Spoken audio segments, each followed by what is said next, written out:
Hey everyone, we're doing a commentary on the first of the great and powerful 90s Gamera trilogy, Yes, sir.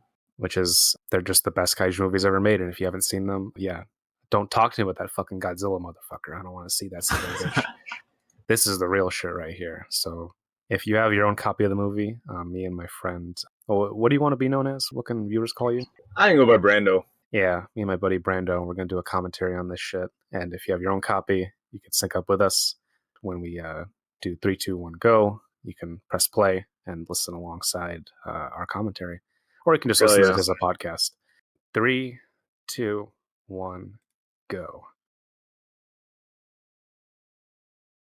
All right. Yeah, this logo has been burned in my fucking brain. I know this or the one with the waves crashing. Yeah, I'm not familiar with the waves crashing Toho logo. Oh, maybe that's for their earlier shit. But yeah, Shusuke Kaneko, man. I remember I last year I watched his debut film and it was like a porno movie. Oh hell I yeah! had to hunt that down, bro. It's a parody of Aim for the Top, like the tennis anime OVA. You know, the one that Oh Gunbuster's making fun of. wait, okay. So I didn't even know that this existed. Yeah, dude. So It's Gunbuster is making fun of a tennis anime which he made, which he made into a porn parody. which he made into. Okay, that's Yeah, incredible. yeah, and then just from the initial like debut, like as a porn movie, you can see his flair. It's so interesting. I like Pinku movies because like lots of Oh, these they're people cool. just express their gonzo weirdo shit, and he goes balls to the wall in that movie. It's great. So I think people need some context for this movie if they don't have any. So most people know Gamera is like the fucking discount Garbo version of Godzilla. Like Yeah, it's it's the ripoff shit. They just made it because it was like, all right, a big dinosaur was well, we'll make a big turtle, whatever, right? And they did it. And some of those 60s films that they made were pretty good. Some of them were irredeemable, in my opinion. But then, Godzilla kind of went away in the 70s and then came back in the late 80s. And they were just like, well, Gamera should come back too. And so they made these three movies.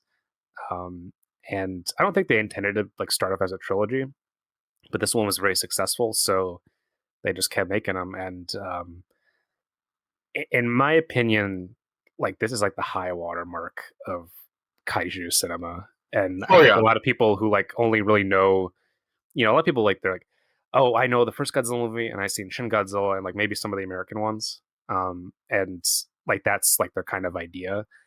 Uh, I'll tell you what, if you want like the perfect union of like craft and also like just like the perfect blend of special effects of like practical and CGI and just everything, the total package of what you want in a giant monster effects blockbuster. These three movies are that. It does not get any yep, better than yep. this. I promise you. This is like, I don't know, like this shit is like the Godfather for giant monster movies. It's amazing. Like for me, it's an interesting when you compared directly against its direct competitor, right? Heisei Godzilla just ended, and then here comes Heisei Gamera, and then people are already burnt out on kaiju movies, and because of Godzilla, the Heisei, what was it? How long did it go? For like a decade, right? Right after Yeah, the it went from Showa like period. 84 to 95. So yeah, Yeah, decade. and just real quick, my fucking I love Godzilla. By the way, it's formative to my identity a bit. Those movies, and it's one of those franchises as a kid where I just obsessed over it. But Heisei is just so freaking. It's like the MCU of kaiju movies, all right. And I get why people like them, but they all had this tonal consistency that just makes it all seem the same to me. I don't know. That's probably a controversial take. I prefer Showa because all the different directors have their own input. They all have different tones and varying blah blah blah. But then the Heisei trilogy, trilogy, it's not even a trilogy. The Heisei franchise of Godzilla, that era just feels so samey to me. And then when you watch this trilogy, it's like a direct, like it's like taking all the mistakes of that era and like strains it all out. You know what I Yeah, mean? Yeah, I think you're right. I mean, I'm pretty soft on the Heisei Godzilla films. I think the early ones are much better, and I think Oh Destroyer's yeah, pretty good. definitely. Yeah, I have a like I think King Ghidorah, the versus King Ghidorah, is probably the high watermark of those. I think it's just I think it's superb. I think that has a lot in common with something like this, where it's this interesting blend of science fiction and fantasy and like horror. I mean, this movie like juggles a lot of things. It's kind of like it's even beyond like four quadrant spectacle. Like you kind of get everything. You know, oh yeah, yeah. it's got a little bit of Spielberg, a little bit of Roland Emmerich, a little bit of George Lucas. There's such a great idea of you know, taking from all these great like the great image makers of sci-fi spectacle and synthesizing it into something that's really fast paced. I mean, these movies are all like really short, really compact, really eventful. Just Um, packed brimming to the gills with shit. yeah, there's a tightness to them that even a lot of Godzilla movies don't often achieve. And Yeah, yeah. I would like to say that all three of these achieve something that gets complained about with a lot of fucking Godzilla movies and just kaiju in general is that people say like, "Well, I don't care about the human characters," and da da da. In these movies, it all matters. It's all very wrapped up in the uh, integrity of the storytelling. It's all very fucking important, and there's no weak links in them. You know, like Hmm, hmm. they're like, oh, we don't give a shit about this, so we're just gonna not put any effort. Like all of it's directed with the skill, and the score is great. It's like very bombastic score, and yeah, just that it looks good, it sounds good, it's edited tightly. I mean, yeah, I really can't praise it enough, and they just get better as they go along. And this first They one, really do. Guardian of the Universe, is I think I mean I watched this like a million times as a kid and just obsessed with it. And like then I discovered like oh they made two more, and then they were even fucking better than this. So it's you know it's one of those kind of rare instances where everything went right, and you had the same director working on this project and just refining his approach and really creating the kind of ultimate version that I think bridges both the kaiju movies of the past and also links the ones of the future. Because a lot of modern kaiju movies are, very focused on um, like political, like geopolitical, environmental aspects, which these are.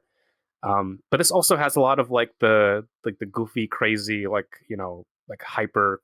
Like it's not afraid to go gonzo like the '60s and '70s kaiju movies were. So it's like pitched on that perfect point where everything is just like you get everything right. There's nothing left out. Yeah, definitely. With that being said, a lot of the success definitely comes from the all star team. Like, of course, you have Shusuke Kaneko, who's just excellent with the camera. His direction in these movies is fucking phenomenal. But then you also have what's his name, Kazunori. Is that his name, Kazunori Ito, the screenwriter?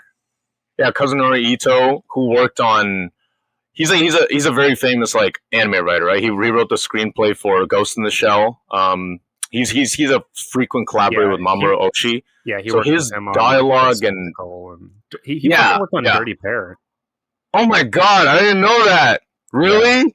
yeah, That makes me even cooler, dude. But his like writing is so snappy in these films, and but then they also hint towards like the theme. It's like it's like the full breadth. You know what I mean? He like runs the full gamut. He's a really great writer. And then there's also Shinji Higuchi, who's fucking revolutionary in the way he just. Oh my god, his special effects is crazy. What one of the big complaints that I have about Heisei Godzilla, even like the ones that I love, they just sort of film it in like static wides or something, and then like you lose the scale of the kaiju, right? And you can just tell they're just guys in rubber suits. Here, Shinji Higuchi gives lots of input with the special effects and works together with Kaneko to make sure that Gamera and all these battles feel fucking huge. Lots of low angle shots that you'll see later, lots of cool parallaxing with power lines and everything like that to really make these things have the scale. And yeah, it's a perfect synthesis of like the writing, the visuals, the special effects, all these things combined together to make these incredible films. And yeah, but yeah, it's just really exciting to just see all these things just come to life. yeah, and as a parallel to the Heisei Godzilla films, which had the character of Miki Sagusa, who kind of became like the the thing that linked all of them together, Oh yeah, and it yeah, was she was this cool. like psychic character who was linked to the monsters. They have a similar character in this trilogy with Ayuko Fujitani, and I think she's even a better executed version of that character. Where, I mean, her growth throughout all three of these movies is incredible, and it's just like you really see her, like her presence. It, it does kind of exert a Spielbergian presence where having like a younger actress be the emotional center of the movie, but also be like the link between the monster world and like the human concerns, and kind of be trying to operate in both worlds. It just like links you in with a lot of what's going on. It reminds me of what Miyazaki does, where he always centers these young women as Hmm. being pitched between, like the forces of fantasy and mundanity and militarism. And that's such a tradition in kaiju movies. And I think Fujitani's performance in this is kind of, I mean, it's just like the ultimate version of that. I would say she Definitely, yeah. has the total package of where it's all present, but she's still a fully realized character, so it doesn't feel like a collection of tropes or just an homage. And it just, I think it can't be I think it can't be underestimated enough that like this film series was basically in the way that Evangelion also was, which is connected to this, and like a lot of the people who worked on this Oh, also worked directly. on Yeah, Evangelion. Um, with this, it's it all has the texture of being made by fans, but yeah. has the artistic integrity of, well, but we're fans of kaiju and Super Sentai and Tokusatsu, but we're also doing this with an eye for like how to make a good movie, and it's not Yep, just like it's not like a fanboy movie. definitely. I mean, Hideaki Anno was on the filming of like these movies because him and Shinji Higuchi, of course, are best friends. That's why Shinji's named Shinji. But we'll talk about them more once we get to the third one because I feel like has like a more direct tie to Evangelion. But that's a good point with the filmmakers because one of my favorite things in filmmaking or just art in general is when someone, and this is very distinct within Japanese media, especially anime, where you see filmmakers and creatives, they take something that they love within like a genre, right? And they don't try to deconstruct it or have any sort of tongue in cheeks like, "Ooh, I'm making a kaiju movie." It's very genuine, and they work within the constraints of genre. However, they do it to the max, and they elevate the genre as a result of it. I would say George Lucas did the same with the space opera genre, just what he did with Star Wars, because he loved all that Buck Rogers shit, and he's like, how can I take all the stuff that I love and incorporate it into this thing that I want to emulate? And he makes it something totally new. And I wouldn't say Star Wars is a deconstruction, but instead something that works again within the confines of genre film, and then elevates it. Hideaki Anno did the same thing with mecha. I hate when people say Evangelion's like a deconstruction. It's a straight up mecha, except he does it so well with like all these new ideas and themes maybe, and his own execution. I mean, he makes it his own thing and elevates the whole genre as a result of it, right? And Kaneko does the same thing here with the Gamera trilogy, where he just works within the confines of the Daikaiju genre and Tokusatsu in general, and just makes these masterpieces. So yeah, I'm glad you brought that up because it's just an interesting facet that just for a more recent example, Jordan Peele, I feel like did that with Nope, which it's a movie that I fucking love. But I love that sort of niche or type of movie. You know what I mean? Like where Yeah, they're well, I working mean, within like Nope genre is tropes. yeah, I think Nope is a masterwork, and it's obviously in this kind of tradition. I mean, that's another film that responds to Spielberg, and like in the like we just Definitely, saw the definitely. scene where like she's like reaching in the pile of like Gauss shit, and Yeah, that was awesome. that's such a crib from Jurassic Park. And then but there's also like these George Lucas wipes and pans, and like the way that he like edits between the sequences, and kind of does it in like a subtly playful, energetic way. And oh man, look at that shot. That's a fucking great shot. Look at that. Just like you see it, and like it's such a great way to use perspective Yep. of like grounding it as being like something like above the trees. Um I yeah, the I don't really believe in like quote unquote like, filmmakers who elevate shit, because I don't think there's anything to be elevated in the first place. I just think, Okay. I just think like the people who recognize qualities in something, they just want to see more of those qualities. And I think in this case, right, it's not like they're looking at the past kaiju movies and saying, "Well, they were Garbo, but now we're going to make something good." They were like, "No, Oh, no, of course let's not. take Yeah, let's there's take a what worked genuine in love those there. and just let's take what worked in those and then do it at a much higher scale and with a Yeah, much like greater sense of cohesion." yeah, and that's the glue that holds it all together. It's like there's a genuine passion for the filmmaking, but also a love for the genre. That's the glue, I think. With a lot of this stuff, when we see Western properties try to reboot or try to revamp something from older genres, like older genre fare, it's just there's an insincerity to it that kind of takes away from it. Well, they don't care, right? They don't give a shit. They're like, "Well, Yeah, yeah, I'm such a big fan." They don't fucking care. Whereas this, like, yeah. Fucking J.J. especially Abrams of Star Trek, bro. God damn, I want he to doesn't beat give that a guy fuck. up. He just Yeah. doesn't. No, and also look at the photography here. This photography has the warm, like 90s, almost like a Jan de Bont kind of feel. I Like love it. It's it like reminds me of Kodak Basic gold. Instinct. Yes, it's very gold. Look at that though. Look at that. That was awesome. That's a fucking Spielberg sequence. Like that totally Yeah. is. Like having the dog being ripped off the chain and then like everything else flying away. And you like observing the effect of something through the environment and through like basic simple like because you don't need Oh, to I see a love that. creature to like see something interesting. Yep. Yeah, but in this I like the way it's photographed because of given the directed lighting of the sunset, it makes the FX look that much better.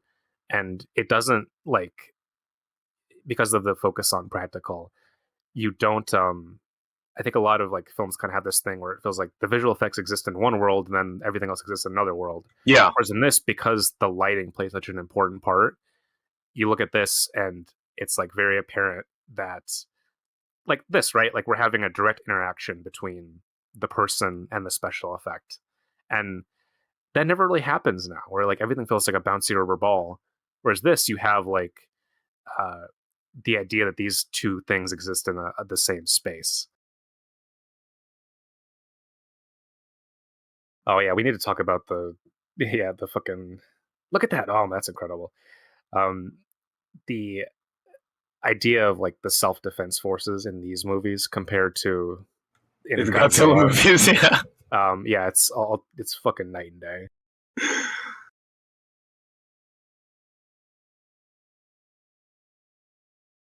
Yeah, because I don't know. Again, big Godzilla fan, but those movies are often so interested in lionizing like Japanese remilitarism, which in 2022 is kind of like I don't know, like it. Given when these movies were made, I think back then it was probably like less of a I don't Yeah, know. less Like of it yeah. felt like more of like a fantasy idea, whereas now it's like that's not a fantasy at all. It's actually happening. Yeah, it's interesting also to see the contra like when Kaneko himself went into the Godzilla films and his approach to the self defense force and just the Japan's defense of itself is it's totally flipped on its head compared to like the other movies where Oh he yeah, basically says he has the balls to say, what if we deserve those nukes? And I'm like, what the fuck? Who the hell says that? you know yeah. what I It's mean? pretty intense. He's pretty, yeah. He's just an interesting guy. Like when he like with these movies, of course, but like with the Godzilla approach, and then you when you brought that up, I was just like, yeah, he has a very differing view on militarism and just the Japanese autonomy in general. I think. Yeah, yeah, he definitely does. Now with this part where we're kind of getting into the actual like Gamera story, Oh God, I love the yes, way that these films. I love the way like again, it's not like we're like we saw a monster off the coast or whatever. Like they go to say it's just a fucking turtle. It's like when you first see it, you're like, what is this island? Like it's presented in a strange way, and then you realize, oh shit, he is the fucking island, and like he's just drifted up to the surface, yeah. and there's like an eldritch, like Lovecraftian quality to it. The key difference that I love that Kaneko leaned into is the origins of Gamera is completely is very contrasty against Godzilla's origins. Where Gojira was like it's a pure hard sci-fi concept almost. Gamera here is like pure like it's like mystic. It's like it's very he comes from fucking like, well, we'll see here, but he comes from fucking like Atlantis or some shit, right? Yeah, it's borderline like theosophical, like root race, Lemuria, Atlantis.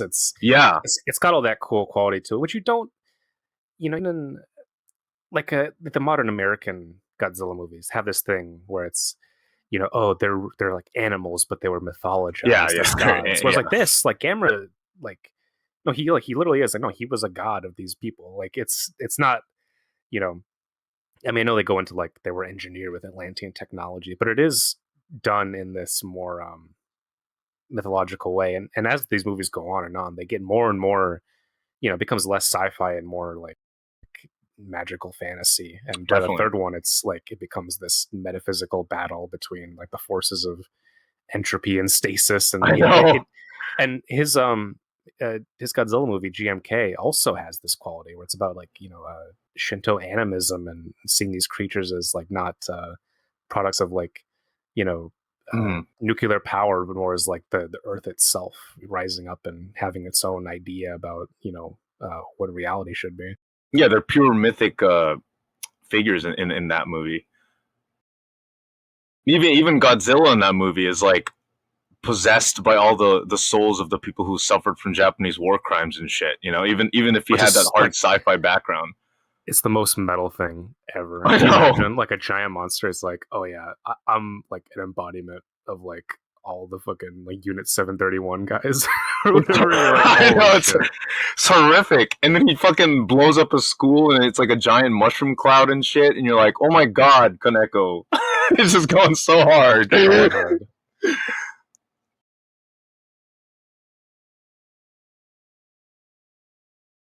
a great shot. Yeah, I love his reaction. He's just like Yeah. bug eyed. Oh, there's one of those wipes you're talking about. Oh yeah, no, again, I forgot how many wipes this film has. You never have wipes in movies anymore. It never happens. Mm. Oh, this is so cool. Look at this.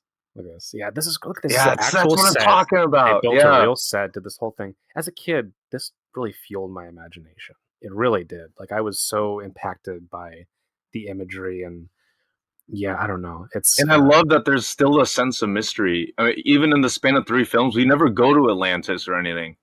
And there's never a full explanation, really. I mean, they explain it here in some exposition, but there's never like, oh, he was created by this for the purpose of this, this.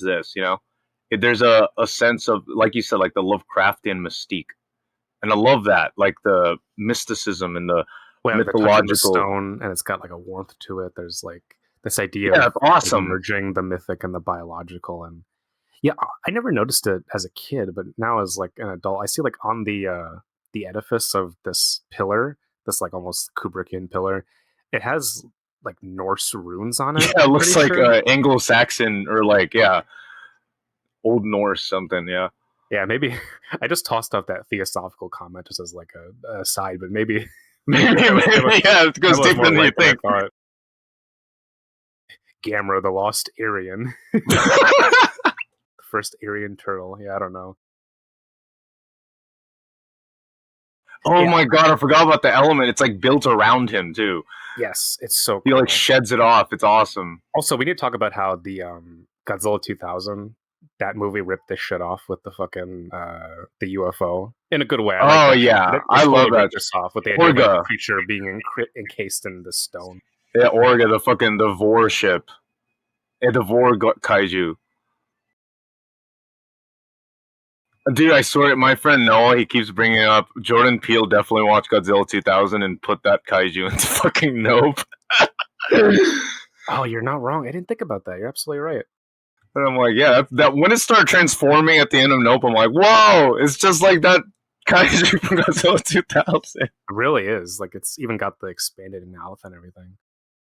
Apparently he was inspired from angels from Evangelion, and I can Oh, totally see well, that too. that was the first thing I thought when I saw it. Is that I thought like, oh my god, it's an angel. It's the Yeah, it's the way it moves and shit.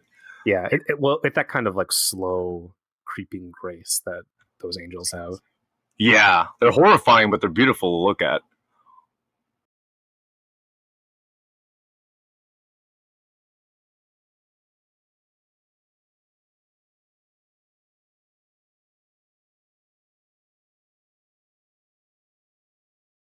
Uh, I love the whole setup of this like set piece where they're trying to catch the Yeah, it's Gauss, and great. this is such a great construction of like using this huge baseball stadium as like a trap. It's I don't know, like that's such an elegant idea, and I'm surprised that no one's ripped it off before for like a monster movie. But I guess too many of these don't get made. Well, okay, well, Madison Square Garden and Godzilla '98 is kind of different, I Oh guess. no shit! Yeah, there is kind of that. Yeah, there's a little bit of that in there. Although I I doubt fucking O and hate M that saw this movie. shit. That movie. Yeah, I know people want to like apologize for that shit. It's bad. It's fucking bad. Like, even as a kid, I watched it and I'm like, wow, cool iguana thing, and then the last half is just awful. There's no excusing the last half for me. It's just a straight up Jurassic Park ripoff, but done bad. Yeah, it's total garbage. So this has like the classic kaiju movie thing of like the reporter slash scientists being like, "All right, military official, you don't know what's going on, and we know the Yeah, truth." yeah. And he's like, "I don't care. I'm ruthless and implacable."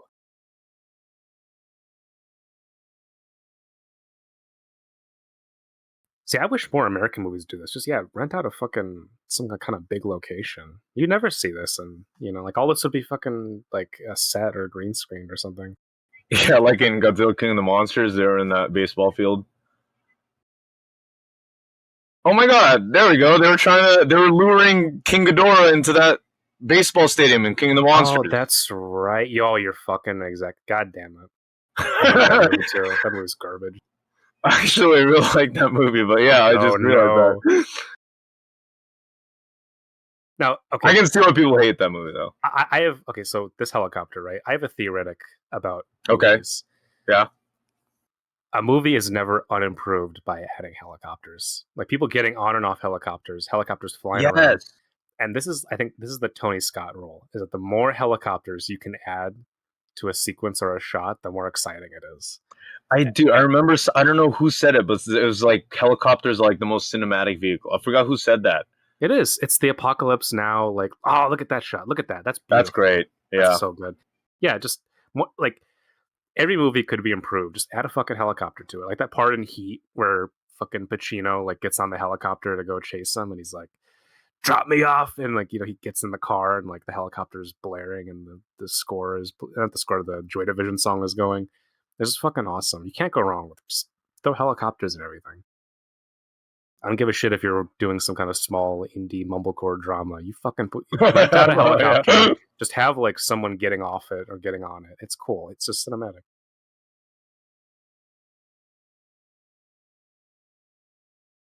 Or if it's a sci-fi, you can do those Halo Pelicans, I guess, like an Avatar. Oh yeah, yeah. Yeah, don't let me think about Avatar. Now while watching this, these are good ecological movies. Unlike that shit. So I like their idea of trapping these sons of bitches. Just like, all right, throw a bunch of fucking cow meat in the middle of a baseball stadium, Yeah. and it's kind of like the plan that I would come up with. I'd be like, oh, that's a good idea, but it's really not a good idea at all. It's very in tune with the genre. It's definitely something that they would try. I remember one of the original game was didn't they lure Gaio? No, no, it wasn't Gaios. Was it with like it was Gaios in the original Gamera, like the original Gamera versus Gaios. With They the lured blood him with like mist, a fucking with the blood. Yeah, dude, that was metal as fuck. it was cool. It was I was very like, what cool. the hell? Those movies were surprisingly gory as shit for Oh no, kids well, movies. okay, we need to talk about this. The difference between Godzilla and Gamera is that Gamera is that's the R-rated gory one. Gamera bleeds, Yeah, Gauss like gets the head chopped off. Like it's very intense. Look at this shot. Look at that. Oh that's man, oh my god, that's all the great. Oh wipiness yeah, I love that. Yeah, converging. I love that. The cutting the and that show was So awesome. good. Yeah, like just look at the compositions and the way sequences are constructed in this. It's so. I mean, it's even it's so far ahead of what kaiju movies were doing at this time. Really, Definitely. like leagues above, and the idea of how to generate suspense and how to and when you see the perspective of the Gauss here, it reminds me a lot of the Predator vision with the Oh, infrared. true, true, yeah. It's an interesting choice to have it be where you can see like what they see, and I think it renders them away from being just like monsters into more of like being these like predatory creatures, instead of like, it's just like a bad thing. Where it's like, no, these things are basically like animals. Yeah.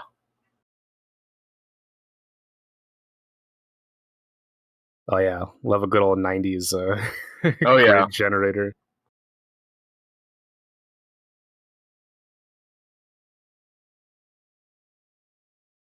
But yeah, the Gamera films have always had a higher amount of gore than the Godzilla ones have, and I've always enjoyed that. I feel I don't know. It's like the Chang Che thing. I just like to see people Oh, this is great. I just love fucking seeing just this have shit practical. bleeding.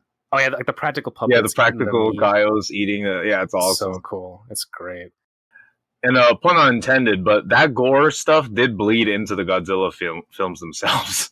Yeah, well, Like, it did, but never. I don't feel like it ever became a staple as much as it should oh have. no, Like no. Gamera gets fucked up in all these Oh movies. He yeah, gets destroyed. He gets his fucking arm chopped off. That never happens with Godzilla. he Never gets does a that. cut on his arm and he screams. That's Yeah, it. he'll get his But cut, like, or like one of his eyes will get poked or something. Like yeah, you know, like that yeah. is And then he a big never thing. eviscerates people like Gamera would. Gamera fucking chopped up that one. Remember that space one? He does like the Olympian flip. I forgot what that one was. Oh, the fucking Oh, sumo that's awesome. whatever. Look at that. Yeah. See, that's another Spielberg thing, like the lights, like strobing the creature. It's yeah. There's so many like Oh, ways of using light and using darkness that it's just it's an inherently cinematic way of presenting these creatures as you know like the Gauss is like a creature of darkness, and yeah. then like Gamera has this like elemental quality to him as well with the ocean and Yo, fire. Look at that. that's Look at that. sick. This is a James Cameron thing. Look at Yeah, that. yeah. That's like footage from Aliens when they got the VHS Swelling like of the stick. score and everything. Look Ooh. at that. Oh man, that's how you introduce your goddamn fucking Oh hero yeah. right there. This reminds me of when Godzilla pops up in Godzilla versus Mechagodzilla, the original, and like he's in the oil refinery and everything's blowing up and shit. He just It's pops such up a out of nowhere. yeah, dude. That's like one of the best like entrances. That's probably one of my favorite entrances of Godzilla ever. But he never has those entrances anymore. Like it's uh, really inexplicable. Like you're like, what? How did you get here? Like it just you just yeah, I don't know. understand like where he even comes from. But it's like he comes out of a factory almost. I don't know. Yeah, I mean it Very was near the strange. water, so I guess it makes sense. He was swimming. No, but he like a factory explodes and he just comes out of the ground. You're like, what Okay, the yeah. fucking hell? Was that Godzilla or Mechagodzilla in Godzilla's skin? I forgot. Either way, it was badass. But It was no, I think it was the real Godzilla. But yeah, the man, yeah, I love the bit right here. Look at oh that. yeah, look That's at that. That's so great. good. That's how you frame and compose special effects. That's how you do it. Dutch angle. Yeah, and with the like I said, the power lines. It just adds to the sense of scale. Bottom. Looking up always. There's wide shots of Gamera, but they always emphasize the scale of him by making sure it's like street level. Well, and this is a simple trick too. The way that like all these monsters are often filmed through like again like infrared or like a camera or binoculars, right? That's such Yeah. a simple and easy way to make something look better. Is that you just don't just fucking show it. Show someone looking at it through like some kind of lens. Oh, That's true. you're Yeah. just replicating the process of like filmmaking, but you're adding a layer onto it that helps the audience understand like, oh, someone's videotaping this, then it feels more real. Um, I I just that's such an underrated thing that like I don't know people. I think other directors who worked on these films, Gareth Evans, just haven't had the integrity to do. Where yeah,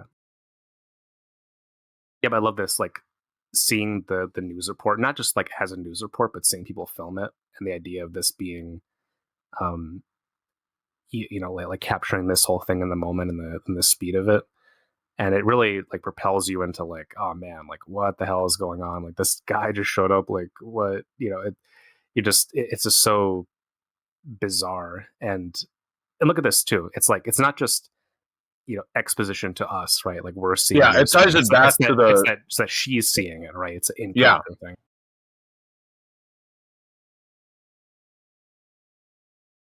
Yeah, I'll tell you, man, don't envy the people of Japan who constantly have to evacuate every couple of months because of some kaiju attack. It kind of seems like a total nightmare. It reminds me of those games, in the shadow of some. Those games, those kaiju games. you play as like a civilian, but you're being constantly attacked by like Evangelion angels and stuff, or Gamera, or Ultraman, or Godzilla. Do you know about those games? It's like a franchise. There's like Uh, two of them. There's oh, like, EDF, is that what it is? Earth Defense Force, or something. I don't know. I know what you're talking about, though. I think. Yeah, Look at this. Look at this. Oh, look, the lights and the that's smoke, great. The the mist. fire Oh my underneath god. him. That's how you fucking do it, folks. This is how practical effects can still look amazing, is because you just have to present it in the right way. Like this is presented in, like I was, it has like again that Jan de Bont, like steely blue, like warm gold quality that it's so photogenic and it just looks lush and glorious. See this after we've had all this setup with them in the stadium. Now we see him like peeking through the top of it. It's just the sense of geography is so palpable. Yeah, it really lends to the scale. Yes. Because like initially when they're closing the dome and everything, it dwarfs the Gaios and the human characters, obviously, and Yeah, those you see long how big it shots. is, and then Yeah, yeah, and then once and then, Gamera comes, it's like, oh fuck, he's huge. yeah, like, and you just see him like smack down one of the Gauss like a Love fucking that shot. like he Yeah, just smacks it like a fly. And look at this, the way that the camera, the video effect blurs, Gamera as he's like coming in on him. It's such an interesting way of presenting that. I don't I can't remember the last time that like an effects film had an idea of like how do we show this in a way that feels like there's a perspective going on and that there's like some mm-hmm. kind of that the characters are trying to grapple with this viewing experience as much as the audience is. Oh, Cloverfield, I guess.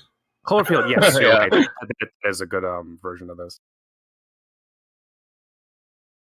Oh, I hate like the little beady eyes that the Gauss have. It's fucking. I hate them. Like, it's so gross. Like it's the most disturbing part. Like they have a little like beady little doll's eyes.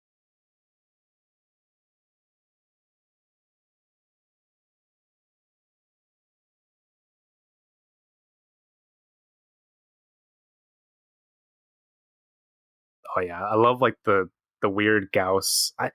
What do you call it? It's almost like it's like those beams that you see in shonen where it's like a laser beam that like cuts through a building and the building like like slices down like a bit of Yeah, cheese.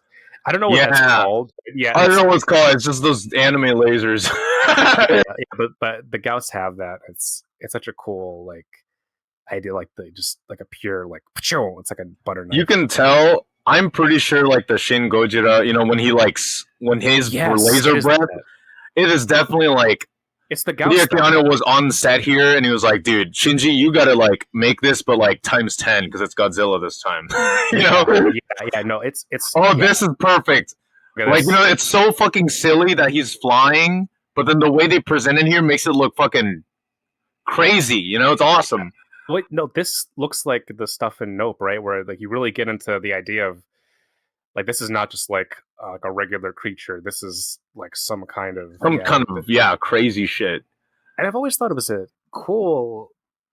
I don't even know if The they've silence made that. after is also great. I don't. They haven't really made much use of it thematically, but the idea of like a giant monster as a UFO, um, it's get touched on in this era of kaiju films a fair bit, and also in like the Showa era, but like they never do too much with it. But it's a cool visual idea, and It is. It like is. we were talking about Nope, and that really does something with it. But like I, I do think it's interesting the way that look at this though. You see it happen, and you get to see them like feel The around. They're like, aftermath, and yeah, yes, it makes it that, feel real. yeah, because it just the idea of Look at that, that, like the close up on that, and it's just you like, oh see how my god, that's smooth it so is. Yeah, cleanly cut. yeah, that is like the use of that reminds me a lot of the Spielbergian object, right? Like his Yes, obsession, yeah, like in Minority Report, when you have those balls that like have the names written on them, when they have that whole device that rolls through the entire thing. He's yeah. always obsessed with those like weird little objects that these devices that center like the whole film is centered around them, and like the use in this of objects, I think parallels that in a lot of ways. I'd be interested to see like what the directors like because he obviously like came from like a porn background, but he's so conversant in visual language that I'm wondering, like, yeah, like what is his taste? Because it's so it feels like it has a great uh, versatility and variance in the way that he presents stuff. That he's never like this film never feels visually staid or kind of or derivative. I mean, yeah. you could talk about Spielberg, but it never feels like he's just only Well, like it's you not know. outside of that Jurassic Park like shit thing. I don't think any of this otherwise. I don't think is too derivative. Yeah,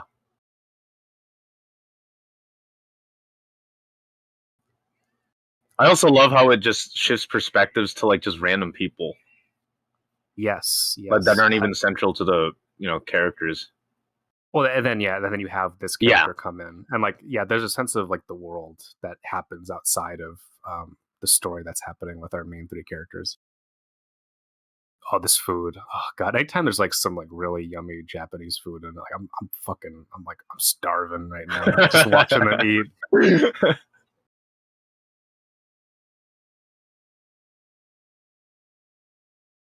Yeah, see, okay, they do talk about that rune characters. Yeah, yeah. So there you go. They're in fantasy novels.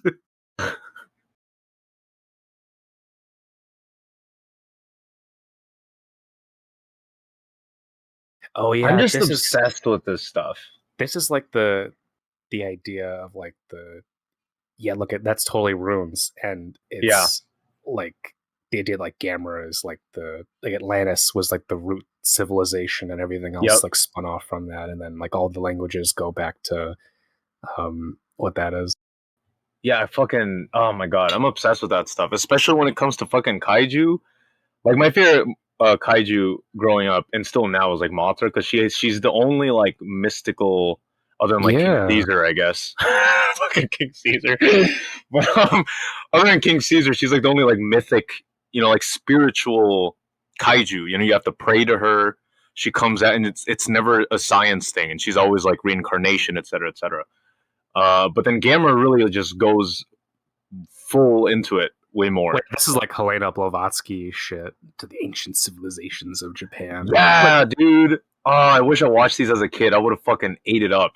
oh yeah. No, I mean, look, I ate it up as a kid. And now looking back on it, I haven't seen this in a while, but like I can see like how this made an impression on me with the idea of like lost civilizations and runes Definitely. and like these mythic eras.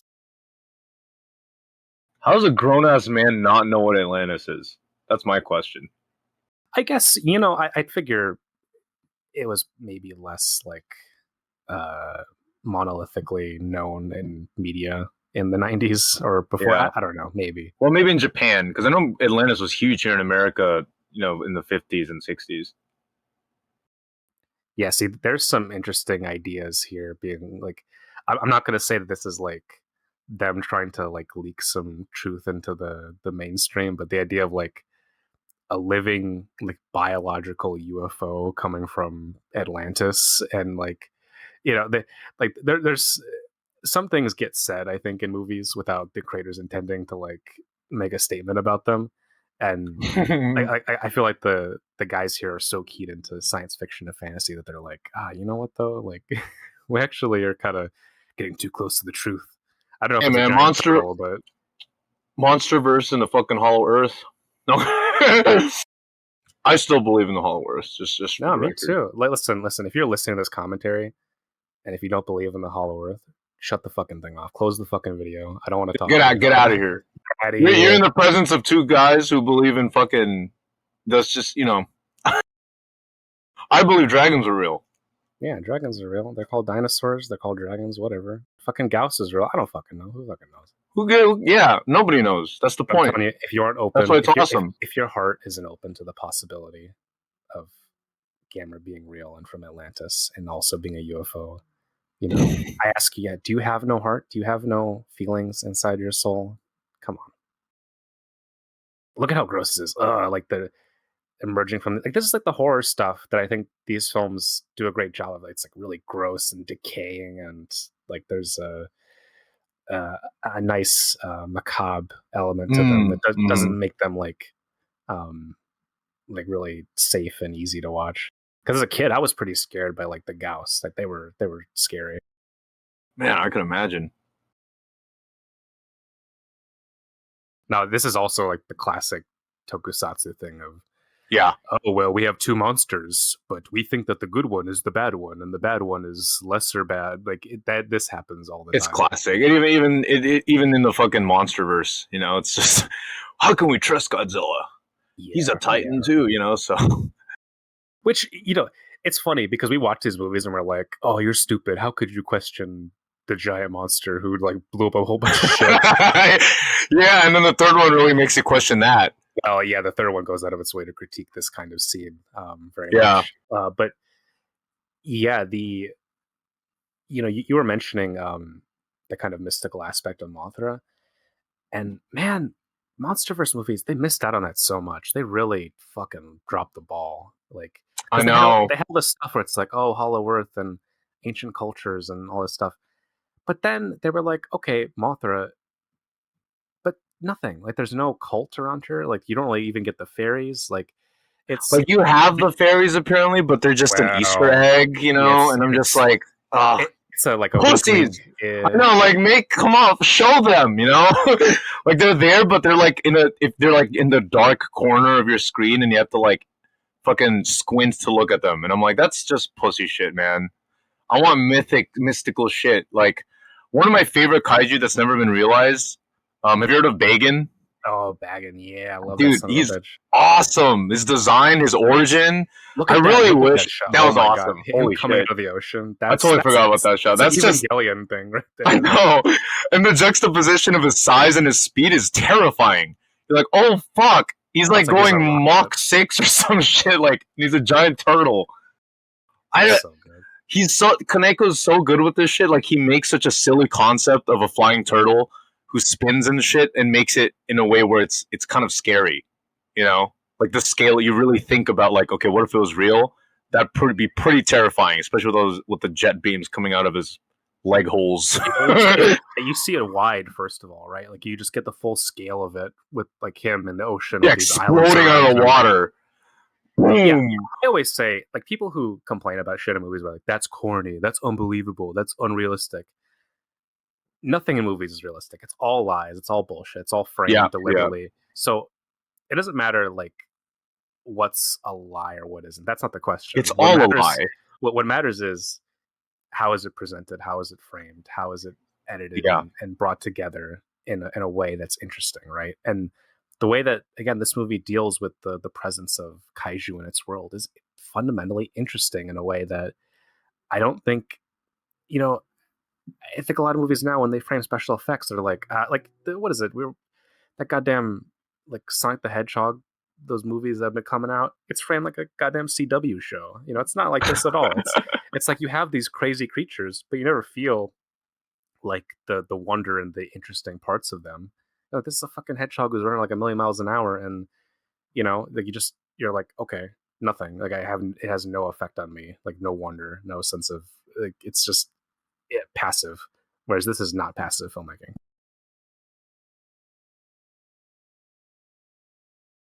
So okay, I don't. We're probably going to come up on it in a bit, but this idea of like Gamera and Gauss is like I don't know, like the Gauss Eternal blood destroyed. feud.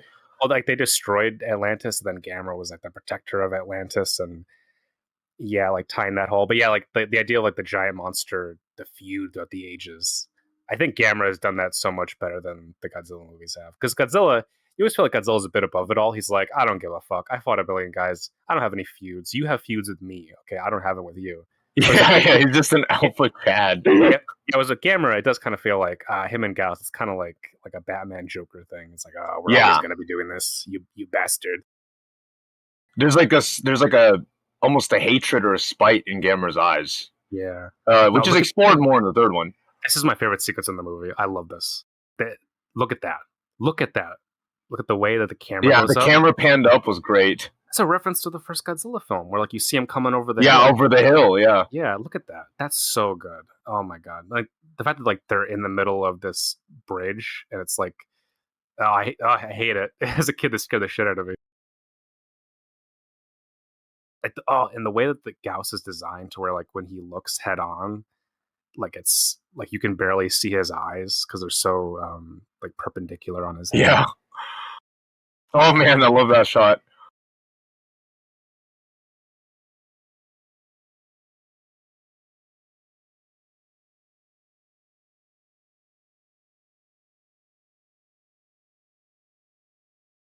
The decision to make Gaios not one singular kaiju, but like a horde of them was great. Oh yeah, it's cool. Oh yeah, that's like when you first get to see the fireball.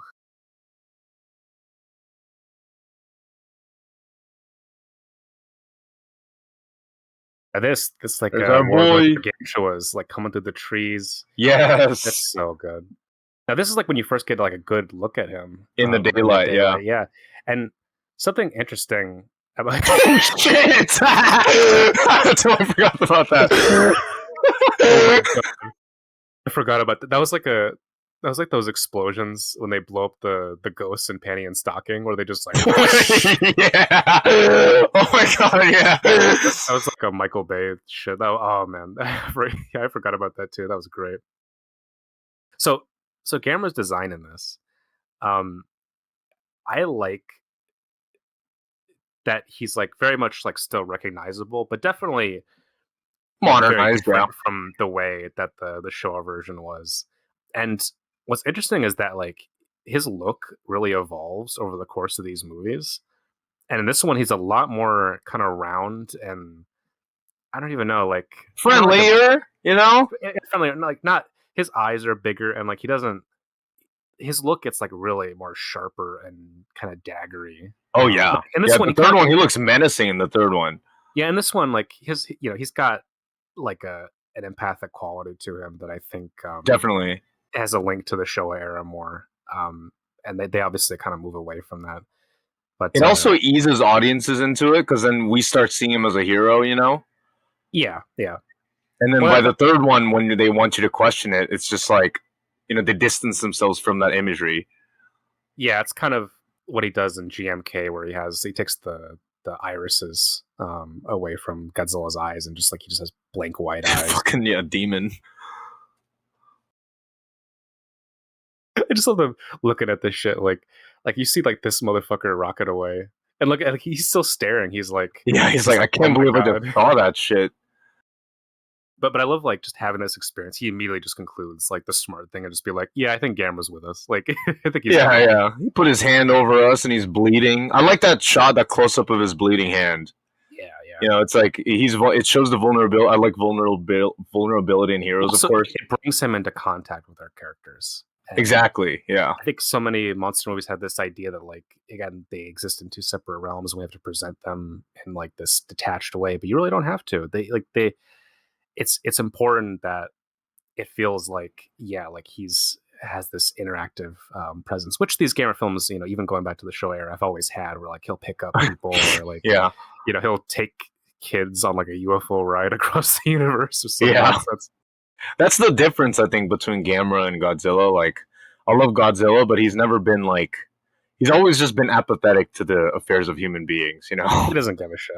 He doesn't give a fuck. He's just like, I'm going to blow up the city. I'm going to blow up the kaiju. I'm going to go now. Well, Gamera has been like, you know, always been in. He's noticed even kids, you know, just the smallest of humans. Even in the first one where he's supposed to be a villain. That's right. That's right. Yeah, something about Godzilla, yeah, that there is a removed, like an alienated aspect to his character that isn't really remarked upon. I almost would say that, like, I mean, I think one of the best moments in the Godzilla films is in versus King Ghidorah when like he does recognize the World War II Yeah, that was awesome. that he ended up saving, and like there is like a really powerful moment there where like you see like he's like, oh yeah, like there's like a cognizance going on, and it's just bizarre. But it's so enigmatic, so you don't know what he's thinking. This fucking they're flying around in like the sunset. Oh, it's so. One thing about this movie that's so remarkable, I've never seen any kaiju movie that really just the flying scenes are fucking perfect. Look at those clouds, man! Oh my god! Oh my god! It's like filmed in slow mo too. Like there's no other kaiju movie that captures flight of kaiju as incredibly as this one does. Like the sequences are so exciting. in the air, and I never thought you could do that with kaiju. Yeah, yeah.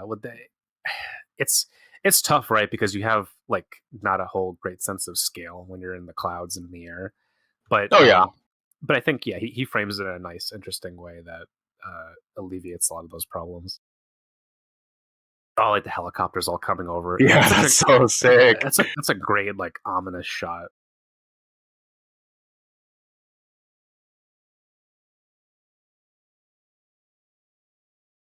And again, I like Gamera's vulnerability. He gets shot down by the fucking military. Yeah, that's a thing that Godzilla always have a problem with is that Godzilla is almost He's too just a good at his tank. job. He's Yeah, just like, it's hard to imagine anything really stopping Godzilla. Like even with the Oxen Destroyer, you're like, that ain't gonna keep this motherfucker down. He's yeah. good. He's good for it. It's part of his appeal, but also it does. It's a detriment at the same time. Yeah. Whereas Gamera, like again, he gets fucked up. He like there's so many parts of his movies where he has to like lay down and like heal under the water or something. Yeah, that I mean, it's sad that I think these movies aren't as seen as much as the Godzilla ones are because I really really do think that they tap into I don't know the more I would say the idea that like the monster is not just the other or isn't just a metaphor, but the idea Yeah, that like there is like this genuine supernatural animistic that's such a fucking existence. sick shot, man. Oh my Look at that! god. Look at that! That's great. But yeah, you're right. I love them as metaphor, but here it's like he can be both. Yeah, well, I think the problem with Godzilla is that oftentimes I think fans and even the filmmakers themselves often reduce him to a metaphor exclusively, Yeah, and I think that that has never really occurred with Gamera, probably because he just hasn't had the chance to have that happen. yeah, Um, but especially these movies, I think go out of their way to make him into a character and have that. Oh, look at this! So you see the flares, then you see like yes, him that's on the so ground. good.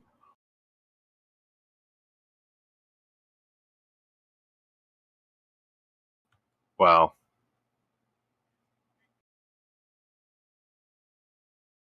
Like even here, you kind of feel worried for him. Well, yeah, because he's just like he's so alone in the middle of this like vast bit of darkness.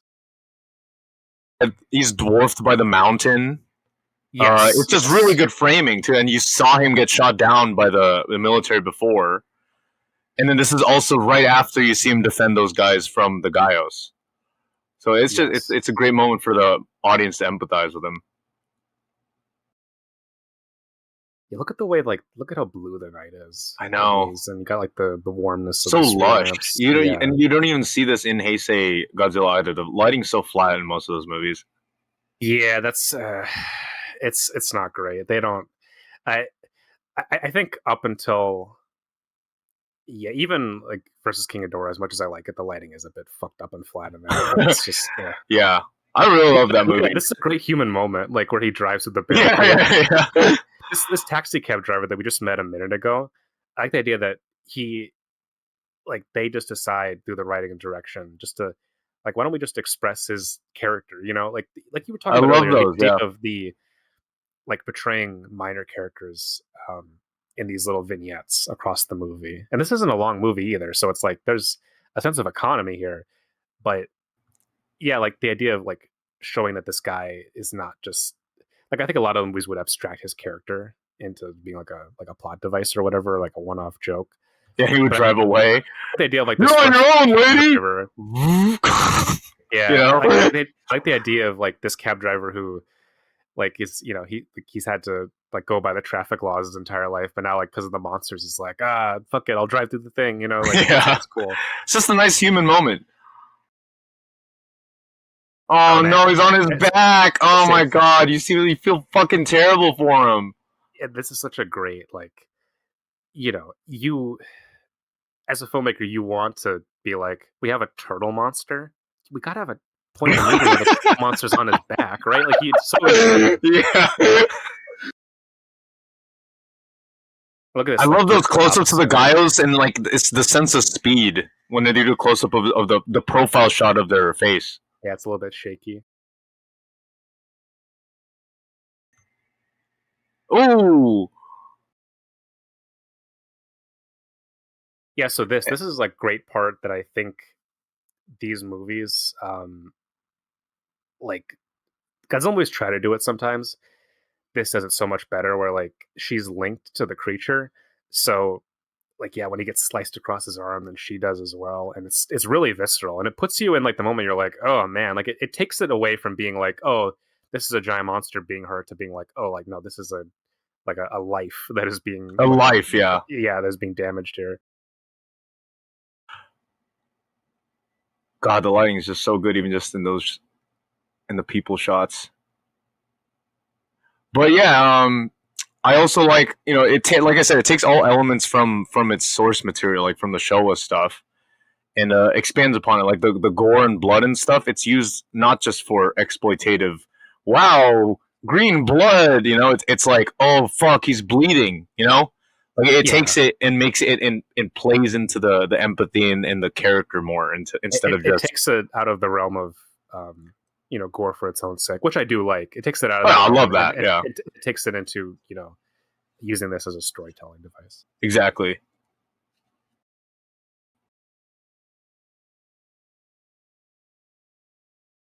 Yeah, but I don't think it can be underestimated, like the score of this movie, because the composer Yeah, went on to work with him in GMK and hasn't done too much else that I've seen. he did Shadow of But Colossus. wait, no shit, Yeah, he really? did. Oh, okay, okay. Well, that makes a lot of sense. And he's made other various video games, There's but like a I don't know.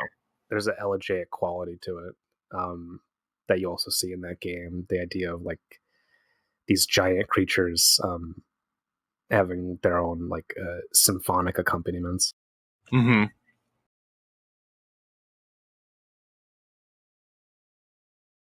Now we were making fun of this trope earlier, but I think there is, if this should happen in real life, this would be a truth where like the government officials would look at like the biggest threat and be like, let's go after that guy, and then Yeah, definitely. like Yeah.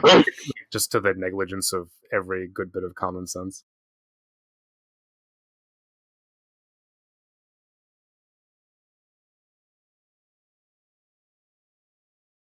Yeah, it's a trope because there's no way a real life government would be like, yeah, just let him do it, let him fight.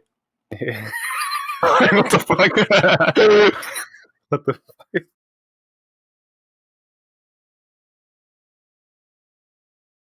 no, I do think I underrated part. This is also like the element of this being like a like the time this movie takes place in.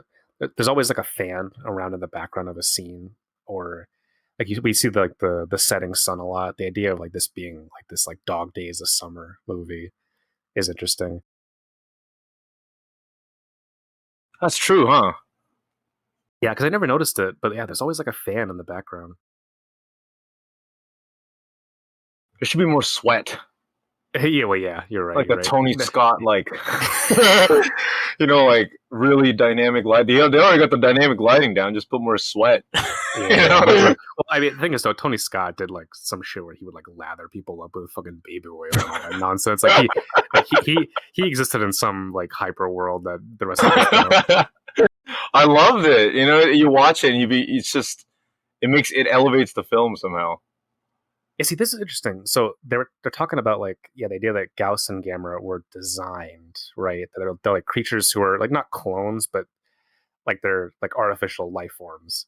Yeah, And yeah, the um, I don't know the idea of like these things basically yeah, they're talking here about like how like Gauss are basically like they can do asexual reproduction, and you'd like think about that idea and you're like yeah, maybe it is a good idea for these things to fucking die. yeah, Because you're just like she points it out in the scene, you're like yeah, they would just like run roughshod over everything. They'd just be like all right, yeah. And what's fine, like let's the go. only thing that could stop it is Gamera. Ooh, nice Look blood at that. moon. Yeah, there should be more blood moons in movies. Oh, definitely. When was the last time you saw a blood moon in a movie? Fuck me, I don't know. Last time I saw blood moon in media was like a video game. Hmm. Shit, I'm trying to think hard. I don't even know. I don't even remember the last time I saw Blood Moon in an anime, which I feel like is the home for Blood Moons. Yeah, I remember the was it Blood C Oh, plus or whatever? Oh yeah, the fucking when it's growing, but like you see like it's growing out of its skin and shit. Oh, it's so yeah, gross. that's nasty.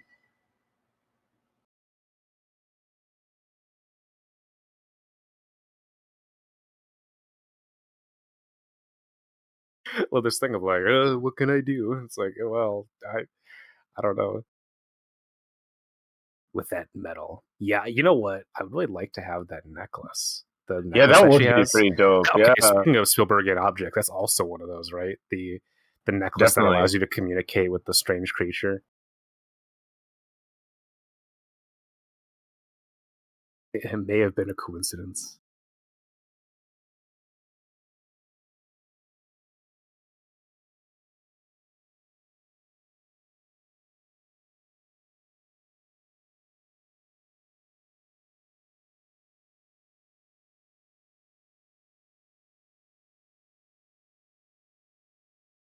Yeah, there's something like I like the elemental presentation of Gamera in this series is like he like possesses all of the elements essentially. Like he's because he like belches fire and like he uses fire to like fly, and then he's in the air and It lives in but the like water. he lives in the water. But then like when we first see him, he's like an island. He's like a piece of earth that has drifted off from a landscape, and yeah, there's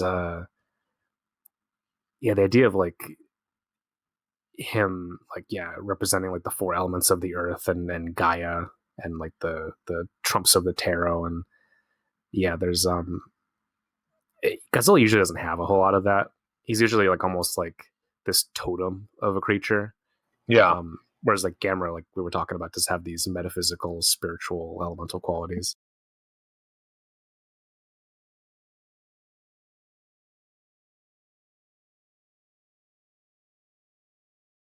Oh yeah, man. I would hate to have Gauss pop up now with all this pollution. We have way much more than in '95. Ultra ancient civilization left us a terrible heritage. Yes, like this comparison of like Atlantis essentially like fucking themselves over with like what they've done, and the idea that like humanity is basically doing the same thing with pollution, and that like it's this cascading effect of civilizations leaving each other breadcrumbs because they just destroy themselves and like leaving the world worse off. And like I think it has a resonance with how you know how we have like nuclear storage. Like we'd store nuclear waste, and we have to leave signs that say like people don't come near this, don't open it. And it's like someone in the fucking future, if the human race survives, is going to be like, well, I'm not going to let some old barbarian tell me what to do, and they're going to open that shit up and just get fucking vaporized by the still radioactive material. Like, but the idea that like the sins of one civilization go on to impact this cascading future, I think is really cool. it's great. It also makes us. Yeah, I like the fact that it makes us reflect on our own impact on the next, on what comes after. Yeah, I'll tell you what. I hope to God that we don't invent anything as bad as Gauss. hope we can remember that. Be like, yeah, maybe don't invent the giant like blood sucking bat demon creature. I mean, like maybe do it just to see if it's fun, but also don't do it. Look at that! Oh my god, that's so cool. That reminds me of that scene in Predator 2, where like everyone's riding on the train thing, and like he starts carving the thing up. Oh shit! I never seen Predator 2. Ah, it's a masterpiece. Oh Look at that! damn! Look at That's fucking that. horrible. Oh man. The real like death toll in these films is way more felt than the Godzilla A lot movies, of like the people Heisei get Godzilla fucking movies. killed, man. People are dying Yeah, left and right.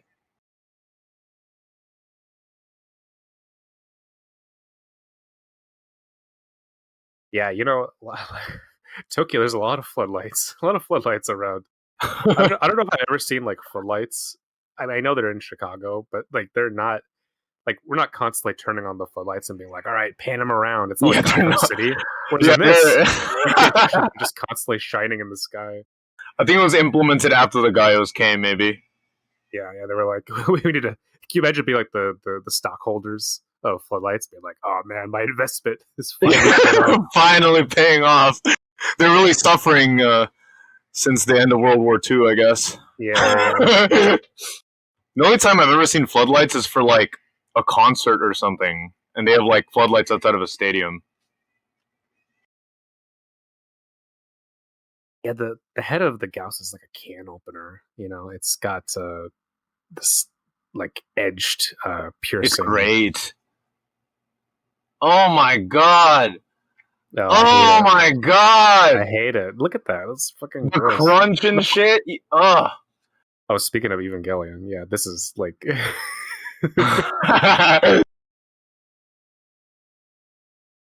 I don't know why, but the fact that there's no screaming kind of adds to it. It's like No, they're all it makes it that much worse. The they're silence. like unconscious. It's like they're right over. They all were knocked out, and then now he's just feasting on them. It's very unsettling.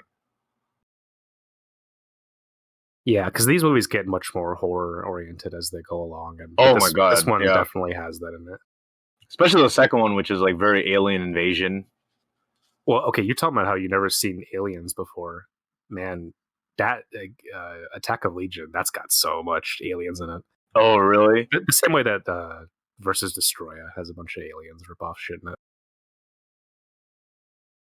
Lots of speed ramping in that movie too, from what I remember.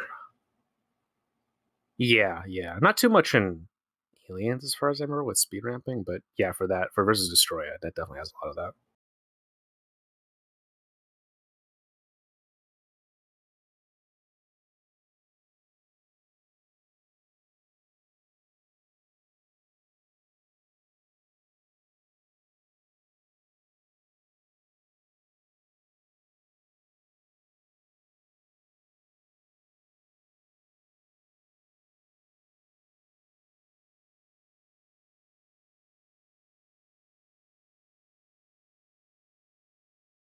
Look at that! Oh my god!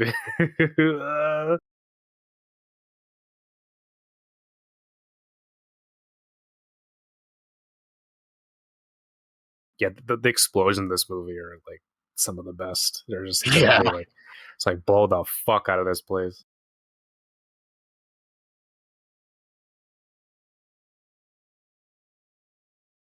Yeah, I don't like where do you I guess Shin Godzilla kind of shows us this process, but I'm wondering like what's the like the series of permissions where it's like it's a major metropolitan area where people's homes are at, and I'm just like, you know what though, motherfucker, just fire like the whole barrage of like missiles at this son of a bitch. Just like I don't know, like I do feel like that's kind of a semi-realistic thing where I do feel like they in an emergency scenario, like some of these governments be like, fuck it, Yeah, it definitely would have happened. your lives are gonna get destroyed, and we're gonna like your grandmother who's like still asleep in the nursing home next to where Gauss' nest is. She's gonna die, but don't worry about it. I just always assume it's evacuated. Nice job, you fuckers! You blew up the Eiffel Tower. Yeah, well, Tokyo Tower, but it was like when I was a kid, I thought it was Eiffel Tower. Yeah. Tokyo Tower, probably my favorite set piece of all time is fucking King Kong, and he goes against Mechanic Kong, and they're climbing the tower. Right. That's right. That's so funny. Love it. I love the Japanese assumption that Kong he just loves climbing things. Yeah, he does. Big fan. That was the one flaw of Skull Island. That he just didn't have any shit to climb on. It was just like, He's too big enough. It's too big. Although I love that shit in Godzilla versus Kong. He's swinging around and shit. Yeah, that's awesome. It's literally like some video game nonsense. He's like playing hopscotch on top of skyscrapers, and I'm like, oh man, like what was that city? Hong Kong. Like Hong Kong is destroyed. It's ruined. Like no one like it's destroyed. It's like apocalyptic scenario. Like no one's ever coming back to this place.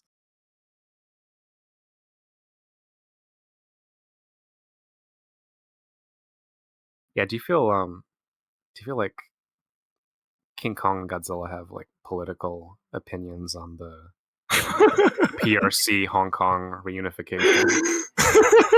I feel like Kong would be like trying to be informed, but is just wholly confused, and Godzilla just doesn't give a fuck. You know? Kiko's trying to be informed. Yeah, He's like, Kong's just like, like, whose side should I be on? yeah, I'm on the side of the people. And they're like, Yeah, which he's like, people? which people? I don't know. Okay, I love that detail. Like with this news footage, there's almost like a Verhoeven quality to it, where they talk about like, oh, the stock prices are falling of Yeah. the yen. You know, Yeah, that's great. it's It like, adds to the scale, of it's like a society wide event. I you love would be this like, shot. This is like one of the greatest oh, this shots is yes, this is ever, like great. kaiju So shots ever. I mean, Godzilla's ripped it off straight up in the Millennium era. look at that. I love that guy's just slouched in his chair, like fuck. The absurdity of it, right? Like, oh, like we tried to kill this thing, and like essentially we just provided it with like a better nest. Yeah. We just were so inept.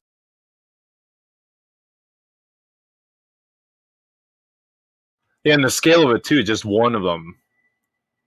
Look at that. God, that's perfect. That's just perfect. Like in Godzilla against Mechagodzilla, they do it with Kiryu, which looks really cool. But like, come on, this one looks way better. Also, that's also a film that like rips off Evangelion a lot. So in a way, it's also like ripping off this.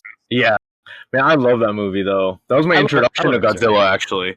Really? Okay. Yeah, I remember I was cool. super into dinosaurs and like Jurassic Park, and then my parents would let me rent one movie from Blockbuster every week. What if that was a robot dinosaur? Like, yeah, whoa. I saw the cover to that and I lost my shit, dude. I was like, a dinosaur and a robot dinosaur, dog?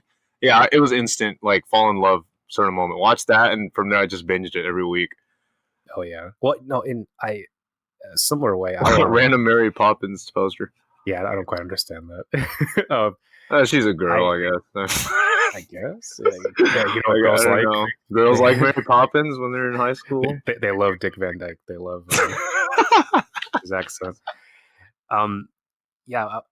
You asked earlier about like how I got into kaiju. Yeah. Yeah. In a similar way, I got into it with the first Godzilla versus Mechagodzilla film, and I had a similar experience where I saw on the cover, I was like, it's like, wait a second, is that like Godzilla, but he's got like missiles on his hand? How the fuck? Like it just, like as a kid, there's just moments that expand your mind of what's possible in the universe. And I know exactly. Yeah, I remember that was like my second one. The first Mechagodzilla, I'm like, wow, this looks a little older, but they look cool, And then from there, it was just like a fucking. I love that original Mechagodzilla just being like this clunky Art Deco, like he's like built like a fucking like a battleship from World War II. I know, and he's run by like apes, which is awesome. If like the scientists from Metropolis were like designing a giant monster, it's like it would look like Mechagodzilla. It looks like this. He just looks like this huge, bulky, like I don't know, like he's got like this barrel chest and all these things inside of him, and it's like very James Bondian. These hidden gadgets that are in like all parts of his body. It's like his knees have missiles, his feet have missiles, his fingers have missiles. His toes are missiles. Yeah, and he flies, and he's got like his head rotates, and his head, dude, Godzilla tries to do like the finishing move on his ass, like and it doesn't work. The 60s and 70s obsession with gadgetry really plays well into that. I gotta say, I mean, they've done cool stuff over the years. I do like the other versions of Mechagodzilla, but they never quite managed to capture that. Like, gee whiz, look at all these crazy things. The pulp quality of that original. Oh, not to mention the score for that movie, like the swing score. What the fuck was that? It was awesome. Like the intro to Mechagodzilla is probably my favorite intro to any kaiju ever, because he pops out of nowhere after melting his skin off and revealing he's a robot and not a Godzilla. And then like the swing music comes on and it starts doing like crash zooms, and it's awesome. Yeah, all credit to Akira Ifukube and everything, but I forget who did the score for that. I forgot who did, but he's great. That guy is, yeah.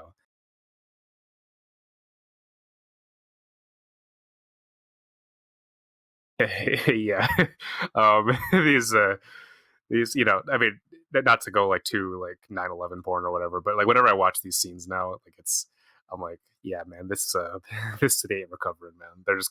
They're they're gonna be like, nope, demolish the whole thing. We'll write it off. I thought you said that was the scale of two 9/11s. Oh, well, I'm not gonna go crazy. Also, I love how like they go macro with the miniatures. They really zoom into it, and it still Yeah. looks real. Well, they bring out the telephoto. It's an interesting choice. Yeah! Oh my god, so cool. Look at that.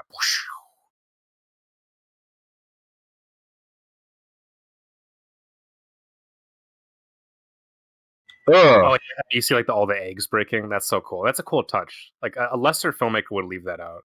Yeah, I totally forgot about that. They're moving towards Akihabara. That's great. That could have been done in exposition, you know? Yeah. Someone But said like, "Oh, like, look, da da da," whatever. Yeah,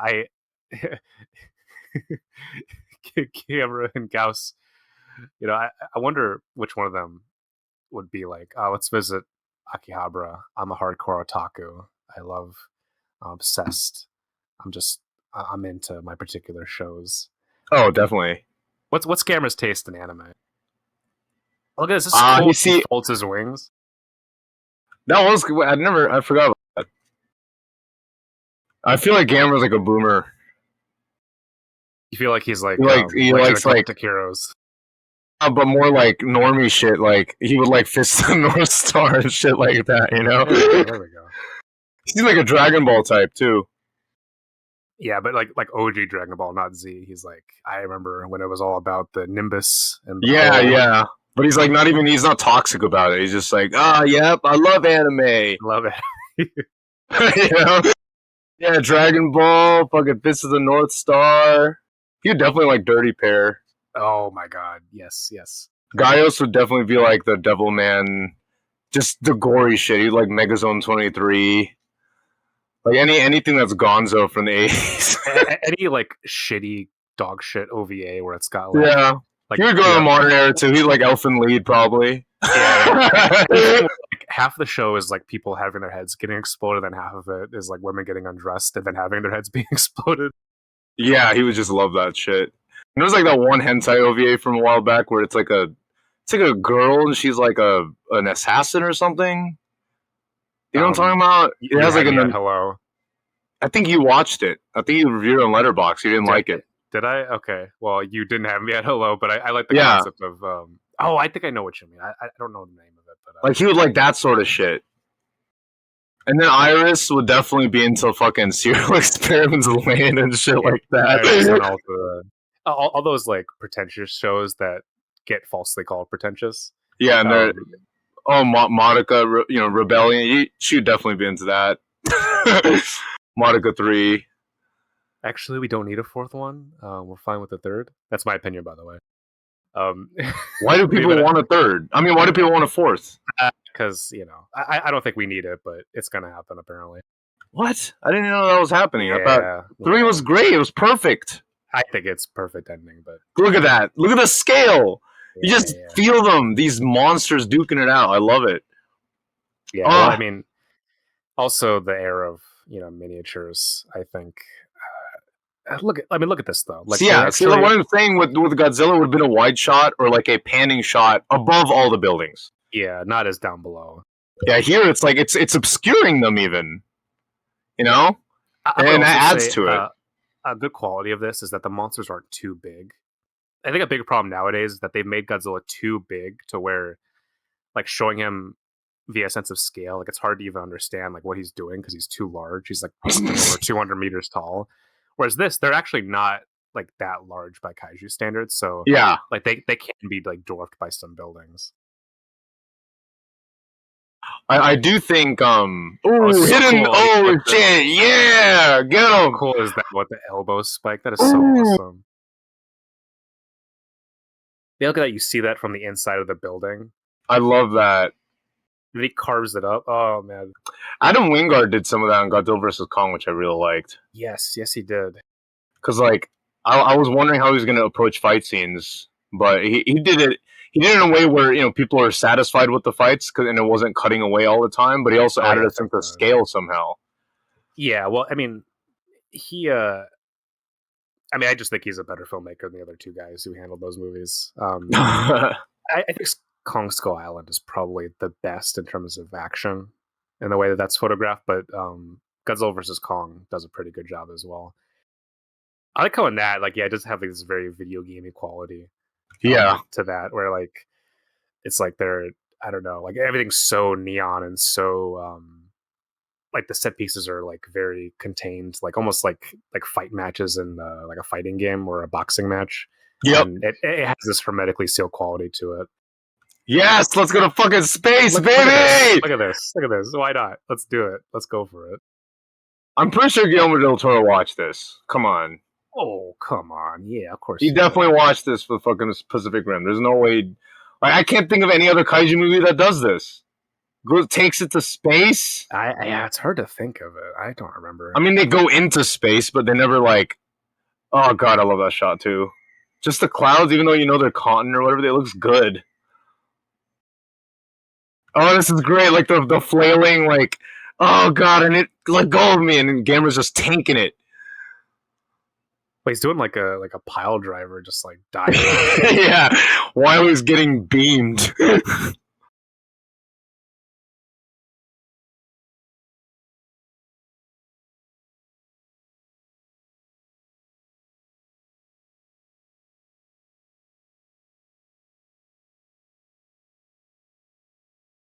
Oh, like they're smoking on reentry.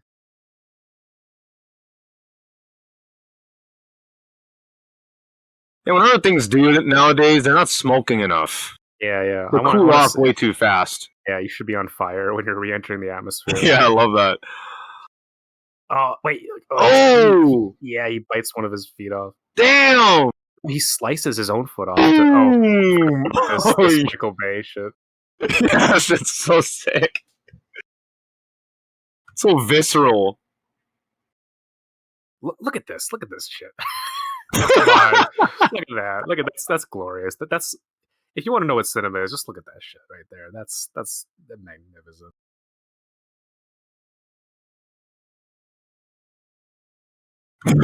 just add insult to injury. Yeah, Japan's industry is never recovering. I think we're just gonna have to declare bankruptcy on the country. Yeah. Okay, I know. Like we were talking about helicopters earlier. I wouldn't want to be anywhere fucking near where these guys are, because like they move so fast. The monsters are so quick, and they fly around. And I'm like, I don't want to be like. Hell no! In a helicopter, it's so delicate too. I don't want to be near these guys. Look at that! Like being like near that explosion. Like hell no. A normal gust of wind is enough to fuck up a helicopter and people die, right? These guys are just at hypersonic speeds going in from space and shit. Well, this is like the classic like kaiju thing though, of like our main characters like standing on like a rooftop or on a hill or on they the have side to be close. watching something.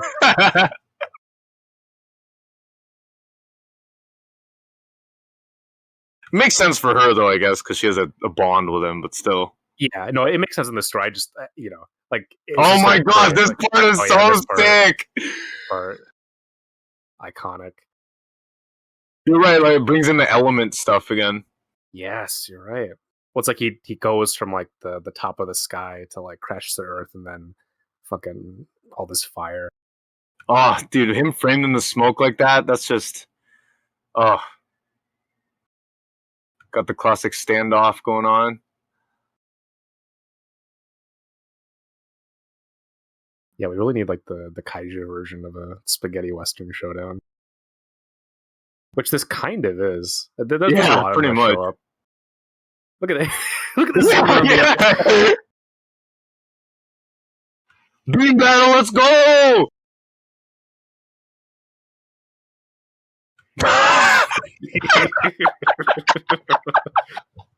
Oh, look at you get the wide destroyed. Get the fuck out of here, man. Look at yes. Get fucked. Even more. Look at that shot with the costume in the foreground. I mean, that explosion looks really good. Like, usually you can feel like an explosion small, but I don't know how they accomplished this one. This feels huge. I wonder if Anno took that beam thing for Evangelion when Angels died. I think it's just like I think it's an anime trope or something. I do genuinely think I don't know who started it. It's got to be Ah, yeah, someone who did that. somebody. Maybe it was like Miyazaki or someone. I don't know. Like Did he some do like that? I can't remember. there's got to be like some guy who invented that because Dragon Ball uses it. Like so many, it's everywhere. There's, I mean, again, we even have it in American films now. So it's, I do wonder, yeah, the idea of like the that specific presentation of like laser beam weaponry. Yeah, I No, also like how like I meant when things die, and remember, you know, in Evangelion, when the angels die, they have like a beat, they have the cross. oh yeah, Like I see here, what you it mean. dies, and there's like a beam in the sky, like after it dies. Yeah. I love that. The animatronics so good on this babe. Oh yeah. I also like how like Gamera has like his basic like thing when you see him head on, like his head is like in the shape of a smile. You know, like he's got Yeah, yeah. like it's just great costume design.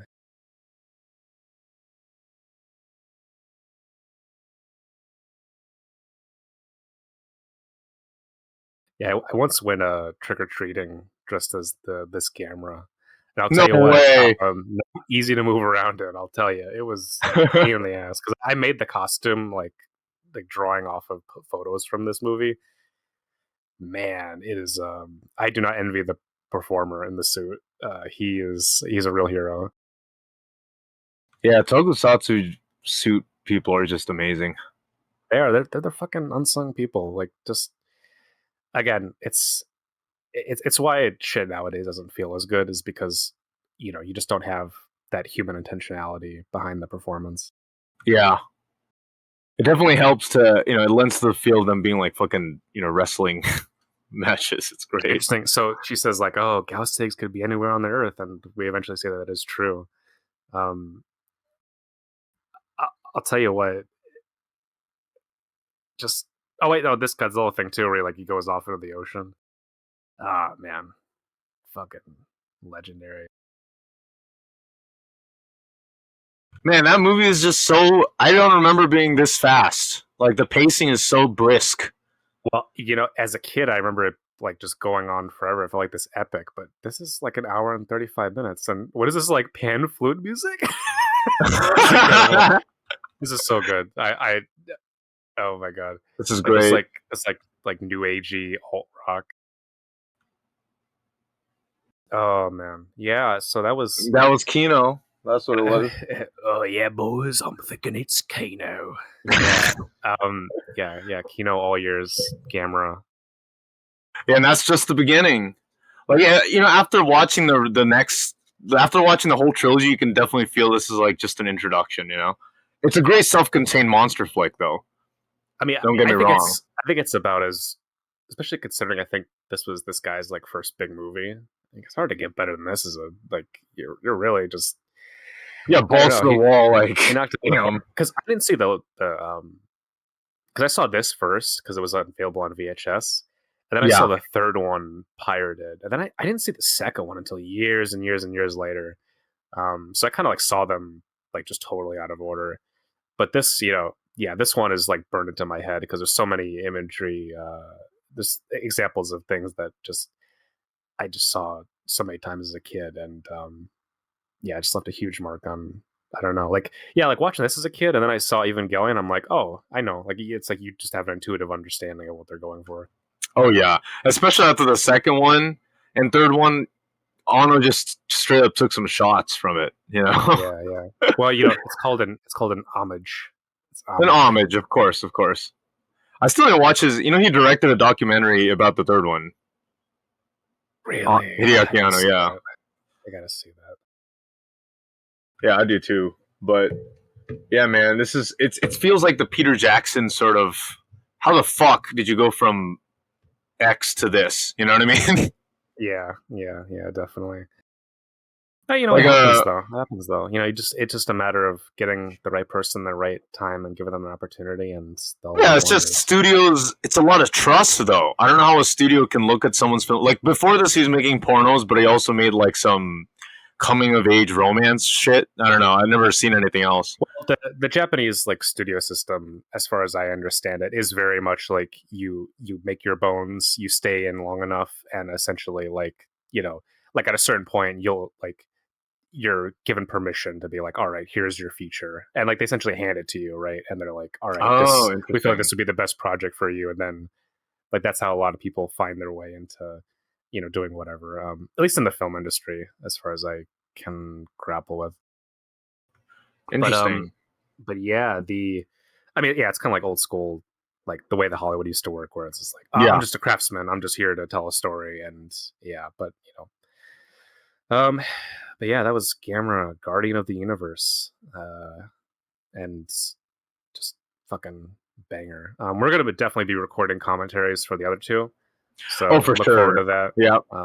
We're gonna have a lot more to say because the other two, I think, have a lot more meat on the bones than this Yeah, way does. more to say. Yeah, I mean, this is Yeah. great too, but yeah, but the next two is just they keep getting better as they go along, Yes. Yes. and they, like I said at the beginning of the film, all three are so different thematically and also in the execution.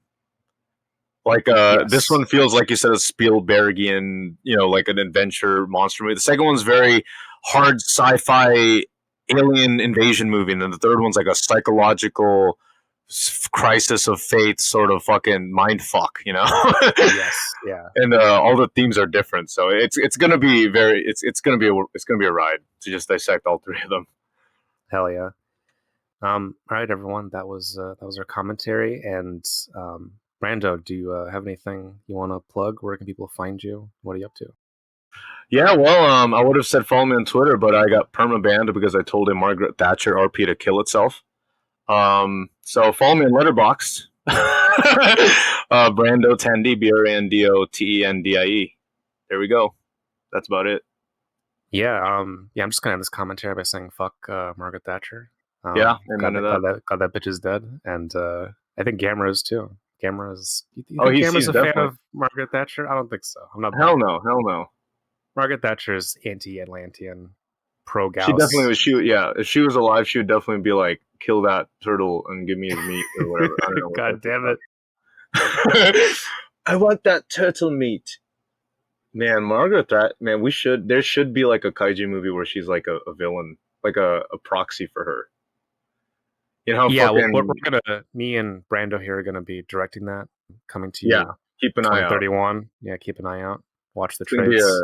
a Gamera and Godzilla, like they're gonna be best buds, and then Margaret Thatcher's gonna make like a It's mecha. really it's more of a hangout movie, It's more of like we're really Yeah, taking a lot of inspiration from Robert Altman and Howard Hawks, and I just feel it's gonna be a major event in cinema. it will be. It will be. It's gonna be like nothing you've ever seen. And then Margaret Thatcher's just gonna be in there, her proxy, of course, and she keeps trying to chase them and kill them or whatever, but they just don't want anything to do with her. And then she dies at the end. I don't know how, but it's gonna be great. Yeah, yeah. Well, not just die, vaporize, but we'll Vaporize, get like more into one it. of the Yeah, kaiju in this movie just blow up, like yeah, yeah, yeah. Just pan, yeah, coming to an Pan's IMAX fucking screen hell. near you. And yeah, that's it. Dead to fucking rights. Yep.